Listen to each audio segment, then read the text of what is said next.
Are you a UFC casual? Do your friends say you have TikTok ball knowledge? Do you want to seem like you know everything there is to know about this sport? And what could be the biggest event of all time for UFC history, UFC Freedom 250? Well, boy, do I have good news for you. Because in this video, you're going to learn every important thing there is to know about UFC Freedom 250. Without further ado, let's get right into it. For the first bout of this card, the beautiful man you're looking at right now is Diego Lopez. He'll be facing golf against Steve Garcia, but we'll get into that in a second. You're probably looking at this guy wondering, what the hell? What is that haircut? Was he some kind of weird emo guy? But you're wrong. Frankly, that made me a little mad that you said that. But I'll go past it. We're friends. On his chest, you'll see Dream, Believe, Make It Happen. Essentially, that describes his career. A comeback fighter. Somebody who can get it done when you call his name. Somebody who's creative. Somebody who can mix it up. The pride, one of the many prides of Brazil, but he fights Mexican.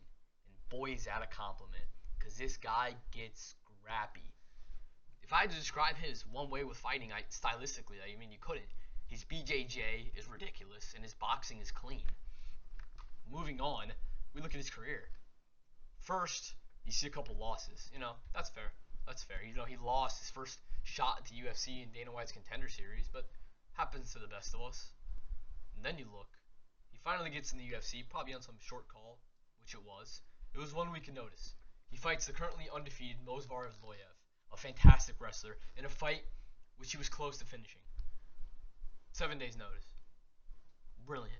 Absolutely brilliant. And then this guy goes on a 5-fight win streak and then loses to the greatest featherweight of all time in an extremely competitive fight. Knocking out two guys on the way and taking out some legends like Brian Ortega on the way, who gets some hate, but in my book, he's great. Anyway, more recently, spinning back elbow knockout on Gian Silva, and for some reason gets an undeserved title shot against Volkanovski. I'm not complaining, I love Diego Lopez. If you ask me, he's one of my favorite fighters. But he falls short again. But boy, does this guy have heart, and skill, and everything. In my opinion, he doesn't lose to anyone in featherweight. I have him winning this fight. He doesn't lose to anyone except Volkanovski. But that's okay. He's a GOAT. Who's he fighting though? Steve Garcia. By the looks of this guy, you probably like, this guy's a stone cold killer, but based off the look test, I'd probably like to fight this guy. Look test only works most of the time, but never judge a book by its cover. Because you look at this guy, boom, he's dangerous. Are you joking with me? Let's count them out, guys. 1, 2, 3, 4, 5, 6, 7 fight win streak. 6 of them being knockouts. Oh my gosh. This guy's a weapon. But one of the biggest things about MMA is you have to look at strength of schedule. This guy's fought, I don't want to say nobodies, but the best win in his career, probably Chase Hooper. David Onama, my bad. He's old. He's not great. But at the same time, Steve Garcia is one dangerous man with a lot of knockout power. But the great thing about Diego Lopez is he has a granite chin. And if you're unfamiliar with that term, it means he can take a lot of punches without going down. If I had to pick somebody to win this fight, definitely go with Diego Lopez. Great career, consistent. He always brings it out. He can mix it up so many ways. He can knock him out. He can submit him. And I don't even know what Diego Lopez is going to do, but he's going to win, in my book. But boy, does this Steve Garcia KO look dangerous to me. Either way, the White House card is starting off with a banger. You're probably looking at your screen right now and thinking, Johnny, you idiot. This is a wrestler, not an MMA fighter. But what I have to say to you is, as much as I hate to admit it, wrestling is the best base for MMA statistically proven. Although I do love Muay Thai, kickboxing, BJJ guys especially, wrestling just has the accolades to prove that they bring in the biggest powerhouses. And you look at this guy, you think he might just be an average wrestler, making it into the UFC off a whim, but he's not. He's a world champion, a 3-time Division I NCAA champion. Bo Nickel is no joke. Looking at his career, it's interesting. He gets one fight. I'm sure it was a pro bout against some bum. It gets a round 1 knockout, 30 seconds in. But hey, good for him. Then he gets a shot at the UFC, submits. I'm sure he uses wrestling for it. And, he does well. He loses to a guy like Ronald DeRitter, who is a very tough challenge. That's not a fight that necessarily had him winning at all. Because Ronald DeRitter, as much as you want to call him a quitter, quit on the stool, he did. He's a great opponent. He's got great striking. But Bo Nickel continues to prove myself wrong over and over again. By somehow, some way, these guys are letting him knock people out. I don't know what the UFC is doing. But just an attest to this guy's strengths. He's a fantastic wrestler. I mean, you could only imagine. But his striking is almost unorthodox in the way that it reminds you of a guy like Stipe Miocic.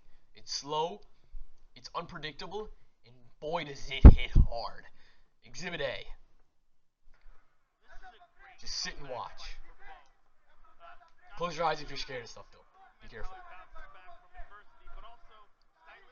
Here it comes. He's out. He's out. It was a great head kick. It was perfectly timed.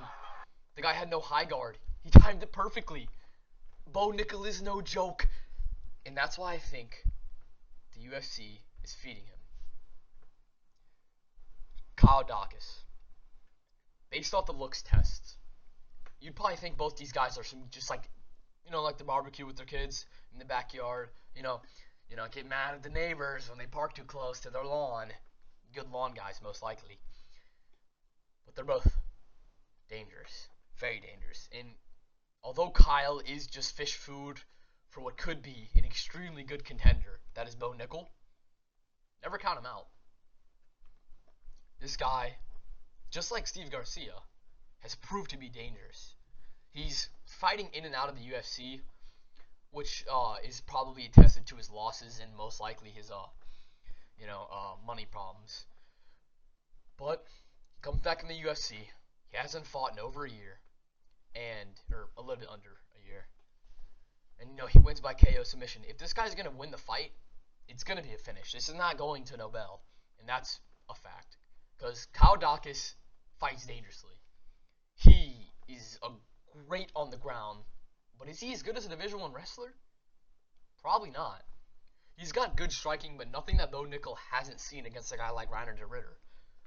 So, definitely going to have to lead in the way of Bo Nickel. Kyle Dawkins, who knows? He's 33. I doubt he'll get cut after fighting on Freedom 250. But we'll see what the UFC has in state for him. But for now, I'll definitely put my money on Bo Nickel. Welcome to what could be the most entertaining fight of the night. Mauricio Hufi versus the notorious challenger, Iron Michael Chandler. You're probably looking at this guy, and if you know anything about One Piece, boy does this guy like it. If you look closely, you'll see a very interesting chest tattoo, and he's currently striking the pose of one of Lucy's transformations. Now, that's besides the point. It doesn't really affect this guy's fighting style at all. He's actually a great guy. As you can see, he's Brazilian. That doesn't really make a difference. Just Brazilian fighters are cool. This guy is a nightmare matchup for Michael Chandler. He's known for his striking and pretty much nothing else. Because, as Michael Chandler described it in a recent interview, he fights like he was fighting from copying a style from YouTube edits. And boy, does this guy put on a highlight reel, because his striking is very flow style, almost like karate Conor McGregor. Not that good. Calm yourself. But also still very good. This guy brings knockout power and mixes it with speed perfectly. Looking at his career, this guy has had a beautiful job so far in the UFC. Recently, he knocked out Rafael Fiziev in a fight he was losing, and then he turned the tables, which I would like to say based on Fiziev's mistake, but that's okay. And then recently, I don't want to say he got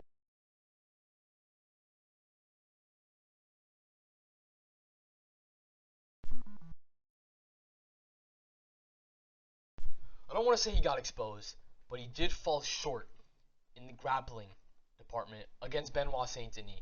And in a way, it kind of did show, even though an elite grappler like BSD, it did show that he definitely has or weakness to grapplers, and that's just a thing that has been consistent with the UFC. Really good strikers who don't put all their time in the ground game, just get kind of worked on by guys that can grapple, like Benoit Saint Denis.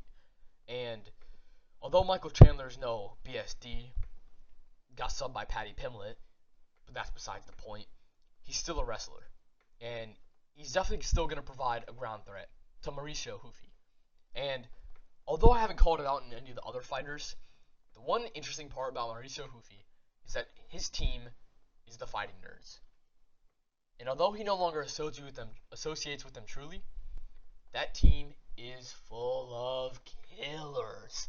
Cal Baralho, Jean Silva, two guys who you do not want to run into in the octagon. Not because you don't train, but because they're really good. That's besides the point. You know this guy has good training. He trained with the featherweight GOAT, Volkanovski. And I'm sure, leading up to this fight, his grappling is going to be top tier. But below that BSD loss, you see King Green, round 1 knockout. It's a knockout. No, it's not just a knockout, you fool. It's one of the best knockouts in UFC history. Exhibit B. Well, you saw he just landed that right hand on Green, and it really did wake King Green up. Boom! Good night, King Green. And that fight was not on nobody. That's Bobby/King Green. A true lightweight threat to guys who are entering the ranks. And boy did Mauricio Hufi kind of just make nothing of him. That just goes to show that's a little temperament to how good and dangerous Mauricio Hufi can be, especially when he has you backed up against the cage with Michael Chandler's sword and Tories for. That's how Paddy got him. That's how Charles Oliveira knocked him out. Michael Iron Chandler. This guy, he's up against the cage mentally right now. Blows swinging at him from all the fans. Everybody thinks he's going to lose. But something about him fighting on the White House lawn just makes me think he may just win. This guy's a true American. His nickname, Iron. I think he got it because he gave it to himself, and that would make sense. But I think deep down, it's because he's durable. He's been knocked out a couple times by guys whose striking isn't necessarily their strongest attribute, like Charles Oliveira. Got submitted by Poirier and Paddy Pimblett, which I don't love. But he brings entertainment to any fight. One thing I love about this guy is that whenever you turn on the fights, you know that the fight that he's in is going to be a freaking banger. And that's what he does well. Looking at his resume, I can't lie, it's not impressive. He was doing well in Bellator, as many subpar UFC fighters do. Then he makes his way in. He knocks out Dan Hooker. Everybody thinks this guy is going to be a big shot. They're wrong. Loses to Charles Oliveira, knocked out. Loses to Gaethje, which he showcases his awesome chin and his entertainment factor. Beats Tony Ferguson with an awesome upkick, and then goes on a 3-fight lose streak. Don't love this matchup for him. Honestly, like I said before, it's a freaking nightmare. But do you really think that's going to stop Michael Chandler from pushing forward and doing his best? A weird but dynamic striker with decent ground game abilities? Look, Mauricio Hufi has struggled hard against grapplers in the past, like Benoit Saint Denis. So why is it so different with America's most loved, not really, Michael Iron Chandler? Don't bet on him. Please, don't freaking bet on this guy. No matter how good the line looks, don't bet on him. But boy, does this guy have a chance, only because the power of the American Eagle, baby. Good luck, Michael Chandler. I hope you don't get flatlined on the canvas. Now, ladies and gentlemen, we have Josh Hokit versus Derek Lewis. And the thing is with Josh Hokit is a lot of people call him the savior of the heavyweight division. You're thinking to yourself, Johnny, why do they call him that? They already got a bunch of heavy hitters, good guys in there with Alex Pereira moving up. It's because of his PR. If you've seen anything about this guy, can't lie, it's pretty freaking cringe. He does some kind of South California Mexican accent while maybe doing some kind of Star Wars skit most of the time. That's besides the point, though. I used to think he was cringe, especially after he beat one of my favorite fighters, Curtis Blades, but then I started to think, This guy brings a breath of fresh air into the heavyweight division. He's entertaining as all else, and he's super good on the mic. He already brought so much attention to that one fight, and I can guarantee you he's going to bring a lot to this next one. Let's take a look at this guy's career. So, it's short and it's sweet, right? You know, never lost. It's pretty good, I guess. Some might say that. But, as you see most recently, he beat Curtis Blades in an all-out stand-and-bang war. They were trading a lot. The fight it was one-sided. Josh Hokett was winning, but at any point in the fight, he could have been finished. He's still super young. He's a great striker. He has a background in wrestling. He wrestled against Bo Nickel, the guy we were talking about earlier. He lost terribly, but he wrestled against him. It was an entertaining match for people who like wrestling. But, you know, this guy goes in there. He goes in with power consistently, decent cardio, for a heavyweight especially, and he gets it done. Is he a title contender? Absolutely not. Is he going to pick up and kick out the scrubs of the heavyweight division like Talson Teixeira? Yes. But he's fighting. This is his fight with this is his fight with Curtis Blades. An absolute all-out war. This guy can take it to the next thing. But who's he fighting? He's not fighting somebody who wants to go to war. He's fighting somebody who wants to finish the fight. Derek freaking Lewis, baby. You know him. You love him. The guy who said my balls was hot, does the crazy dances after he wins, and boy does he pack a punch. No, this isn't COD Zombies, but yes, he's strong. This guy either finishes or gets finished. Although his career has a lot of L's in it, it's not to nobody's. Waldo Cortez Acosta most recently, which he between me and you, he kind of gave up on him, but that's besides the point.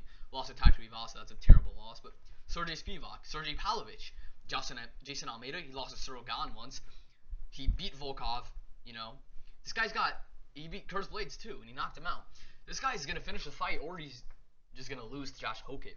And the betting odds are really swaying in Josh Hokett's favor, but you never know. This guy's been an underdog a lot in his career, and he's pulled through. Who knows? Just like Michael Chandler, he's an American who's excited to perform for Trump. This is Trump's favorite fighter. He might finish him, or he might just take one. We'll see. But Josh Hokett definitely has the upper hand in this fight, just based off cardio. You know, he's way more well-rounded, but he's got to be careful of that heavy overhand from Derek Lewis, or it is over. And he was taking shots from Curtis Blades, but Curtis Blades is no Derek Lewis. Let's see if he keeps that high guard up. Yeah, it's time for the Sugar Show. If you're a casual, you know this guy, and he's probably your favorite fighter. But as of recent, he's been getting a substantial amount of hate from the MMA community because of his 2 losses against what could be the best bantamweight of all time, Merab Dvalishvili. But, in my opinion, this guy is a danger still to the belt. Let's look at his career, because that's where he really shines. Sugar Sean O'Malley fought Song Yadong recently in a convincingly winning fight. If somebody says it was a robbery, they're probably an idiot. But, obviously, yeah, he lost to Merab, but who's that winning? Piotr Yan. Guys, he beat Peter Yan. That's no joke. That guy's the current champ. That's the guy who dominated Merab Dvalishvili. Whether or not he was on his 4th fight of the year, it doesn't matter. He beat Marlon Vera. He beat Aljo. His other loss against Marlon Vera was due to an injury, just like Pantoja and Van, kinda. But this guy is so good at the one thing he does well, striking. And no, he's not really fast. He's got good speed, but he's not really that strong, although he can knock people out. He's got distance management like no other UFC fighter. And I'm not just saying that as an overstatement. He does have the best distance management in the UFC right now. And there's no question in my mind about that. People might say, oh, Ilya Topuria, I don't know, Volkanovski. No, they both get caught from time to time. Sugar Sean, he's got perfect distance management. But you might be thinking, well, his opponent could just wrestle him to the ground. No. This guy took down Piotr Yan. And Piotr Yan, I know this is kind of a butterfly effect, but he recently beat Merab, the grappler, who snuffed tons of his takedowns. Don't think of Sugar Sean as just a one-dimensional striker, because he can wrestle too. Although he's not good at it, he can do it. As you see, this distance management is no joke. And I know this one image might not, pray tell, but at the same time, this guy can work somebody's body, which opens up the top. And that's exactly why he will beat Aiemann Zahabi. Now, no shade on this guy. He's a great fighter. Is he a contender like Sugar? No. He's not. Aiemann Zahabi's... He's also a striker. although he's not necessarily special at it. His career is, in my opinion, underwhelming. His two most recent fights are what mainly you should be looking at because he doesn't fight too often. Jose Aldo, which is a great win, until you realize Jose Aldo fought way past his prime, and at this point in his career, you're just getting beat up by bums. So, yeah, it was a good win. It was sort of dominant, I suppose. But was it against a great fighter? Maybe in the past, yeah, but not anymore. And then he beats Marlon Vera, similar story, older guy, by split decision in a non-convincing win. He did win that fight, but he wasn't landing great. He had about 88 significant strikes in that fight, which really isn't a fantastic amount against a guy like Marlon Vera that Sugar Sean has dominated, in my opinion, twice, besides when he hurt himself really bad. But if this guy can barely deal with Marlon Vera, Sugar Show will be a nightmare striking matchup for this guy. And then he's going to try to wrestle, and he's going to get snuffed. It's just not a good look for him, and I think after this fight, I don't know what he'll do. Probably clean up some scrubs and then retire in the bantamweight division. Good luck, Cayman Zahabi, but you're going to need it because Sugar Sean's going to strike you to a victory, probably. Honestly, a knockout isn't so crazy to say. For the co-main event, you get to see Alex Pereira possibly make history as the first triple champ in UFC history. Now, I'm sure you've heard of this guy if you're a casual, and if you haven't, then you definitely have never seen UFC because this guy is the face of it, essentially, right now. Him and Ilya and Islam Makhachev are the three faces of the UFC, and it's not for no reason. This guy is a striking machine. And people are thinking, and the main issue with people with this fight who don't know much, they're thinking that he's not going to have the pizzazz it takes to be a heavyweight, if there is any. But the thing about power with weight classes is it transfers. This guy will be a KO machine with the kickboxing movement he has carried throughout his entire career, with great distance management and striking selection. Against that one time against Izzy, that doesn't count. This guy's career is beautiful. Recently, his loss against Magomed Ankalaev, yeah, it showed a lot, but he overcome adversity and he knocked him out in the first round in an absolute highlight reel way. The world was shocked. He was an underdog, and he proved them wrong.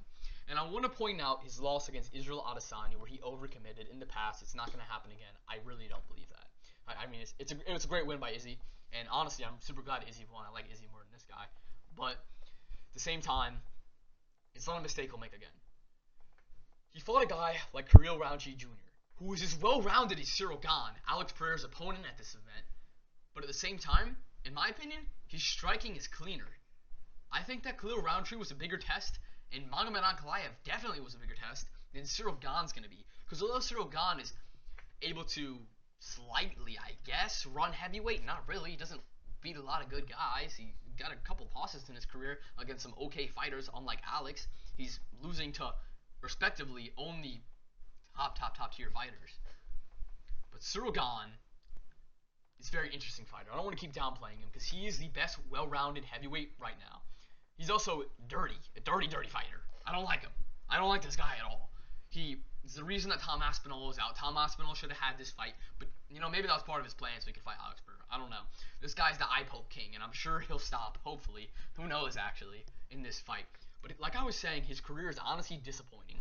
Tom Aspinall, eye poke contest, good job. He lost to John Jones. Okay. I mean, yeah, no harm, no foul there. Lost to Ngannou. He got stunned bad against Tai Tuivasa, and he went to a split decision with Volkov. I mean, come on. This guy, he's good, but he's not great. And with the power transferring like it does in MMA, Alex Pereira is going to be a machine. Cyril Gane is nothing he hasn't seen before. Kirill Roundtree is going to be a more competitive fight. Cyril Gane, I truly believe that he will be knocked out. He's the first time he'll ever be knocked out in his entire career. He's a great fighter. His ground game isn't anything fantastic enough to where it's going to give Alex Pereira a serious challenge. And clearly, if you know anything about MMA, his striking is not nearly on par. And one thing that people are saying is, but Alex Pereira fought at middleweight, which is 185. How is he going to make it to how is he going to compete with these big heavyweights? They're the same height. Alex Pereira, how he made middleweight is beyond me. But he did it, and that's what's going to make him this triple champ. because he looks absolutely giant at heavyweight. He looks super strong. The power transfers, and Ciryl Gane doesn't know the storm that is coming of Poatan. For the main event of UFC Freedom 250, Ilia Topuria is taking on Justin Gaethje for the lightweight belt. Can you guess my pick? Yep, it's Ilia Topuria. And if you're picking anything else, you're wrong. As much as I love Justin Gaethje, which I truly, truly do, I just don't think he'll win. And everybody doesn't think he'll win because Ilia Topuria is just that good. And for you to understand it, the casual that you are, the idiot, the fool, your friends say you have TikTok ball knowledge. I mean, it's fine. I'll teach you. This guy's career is it's pretty good. I'd say pretty good. Knocked out 3 freaking legends. Charles Oliveira, most recently, in which he showed a beautiful scramble against one of the greatest grapplers in UFC history. Max Holloway, one of the best boxers, pure boxers in UFC history, and Volkanovski, the featherweight GOAT, top 5 fighter of all time in my book. And the reason that this guy is so good is because he plays angles well. He's a fantastic boxer. And when I say angles, I mean he finds his shots and he picks them perfectly. If you watch his knockouts, it's almost like he knew what he was going to do, and then he did it. His KO power is unbelievable. Just by looking at his career, you're definitely thinking that, yeah, this guy's going to win. There's not much to say. He's just such a freaking good striker.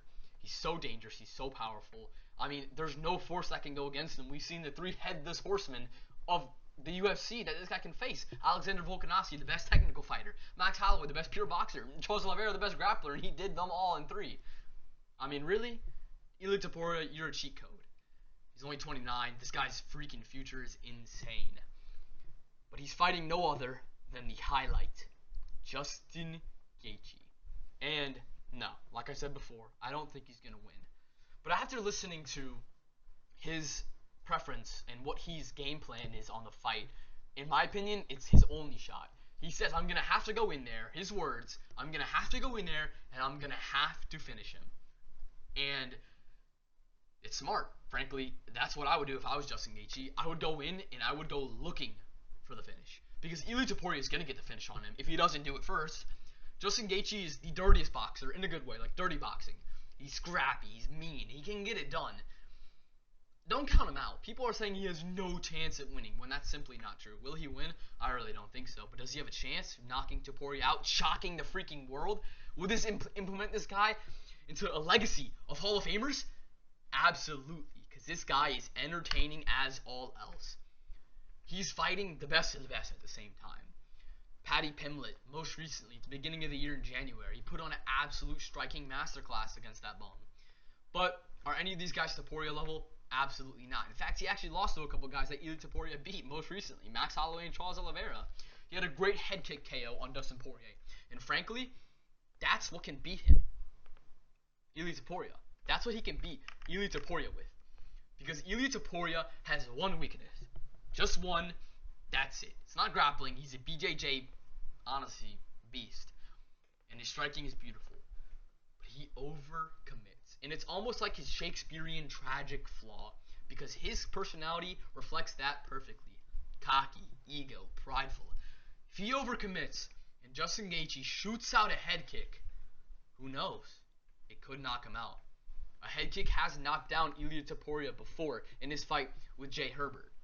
So, who knows?